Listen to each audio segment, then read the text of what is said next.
আমাকে এবং আমার রাসূলকে মেনে নাও, তাহলে তোমার জীবন সুন্দর একটি জীবন আমি আল্লাহ তাআলা তোমাকে দান করব। আল্লাহ রাব্বুল আলামিন দেখেন কি বলছেন। আল্লাহ রাব্বুল আলামিন বলেন, ومن يطع الله ورسوله يدخله جنات تجري من تحتها الأنهار خالدين فيها وذلك الفوز الكبير। আল্লাহ এবং আল্লাহ রাসূলের আনুগত্য করলে আল্লাহ রাব্বুল আলামিন দাখিল করবেন জান্নাতে। বলুন সুবহানাল্লাহ। আমরা যদি আল্লাহ এবং আল্লাহ রাসূলের আনুগত্য করতে পারি, আল্লাহ রাব্বুল আলামিন আমাদের উপর সন্তুষ্ট হয়ে যাবেন, আল্লাহ রাব্বুল আলামিন আমাদের উপর রাজি হয়ে যাবেন। আর খুশি হলে আল্লাহ তাআলা আমাদেরকে জান্নাতুল ফিরদাউস দান করবেন। বলুন সুবহানাল্লাহ।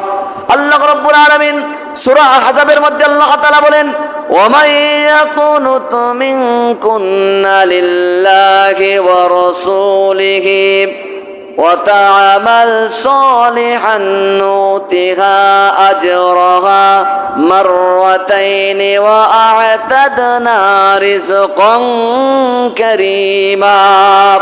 তোমাদের মধ্যে যদি কেউ যদি আল্লাহ এবং আল্লাহ রাসূলের আনুগত্য করলো, ওয়া তা'মাল সালিহা, আর যদি সৎ কাজ করে, তুতিহা আজরাহা, আল্লাহ রাব্বুল আলামিন বলেন আমি তাদেরকে পুরস্কার দেব।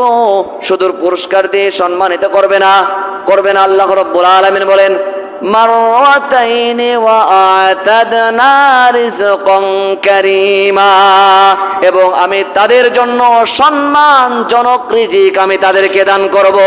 সুবহানাল্লাহ। আল্লাহ তাআলা প্রতিশ্রুতি দিয়ে দিলেন, যদি কেউ যদি আল্লাহ এবং আল্লাহর রাসূলের আনুগত্য করে আর যদি সৎ কাজ করে, সৎ কাজের আদেশ দেয়, মানুষকে ভালো পথের দিকে যদি কেউ আহ্বান করে, আল্লাহ রাব্বুল আলামিন প্রতিশ্রুতি দিয়েছেন আমি রব্বুল আলামিন তাদেরকে পুরস্কার দিব। এমন পুরস্কার দিব বান্দা কখনো চিন্তাও করতে পারবে না। আল্লাহ রাব্বুল আলামিন আবারও তিনি বলেন মাররাতাইনি ওয়া আ'তাদনা রিজকান কারীমা, আমি দুনিয়ার মধ্যে তাকে সবচাইতে সম্মানজনক রিজিক আমি রব্বুল আলামিন তাকে দান করব। সুবহানাল্লাহ। সম্মানজনক রিজিক আল্লাহ রব্বুল আলামিন দান করবে। দেখেন, এবং সম্মানজনক রিজিক আমি তাকে দান করি। সুবহানাল্লাহ। এজন্য সম্মানজনক রিজিক পেতে হলে আল্লাহ এবং আল্লাহ রাসূলের সুন্নাত অনুযায়ী আমাদের জীবনকে সাজাতে হবে। ঠিক একইভাবে আমাদের উপার্জনটাও সুন্নাহ অনুযায়ী করতে হবে। কথা ঠিক কিনা?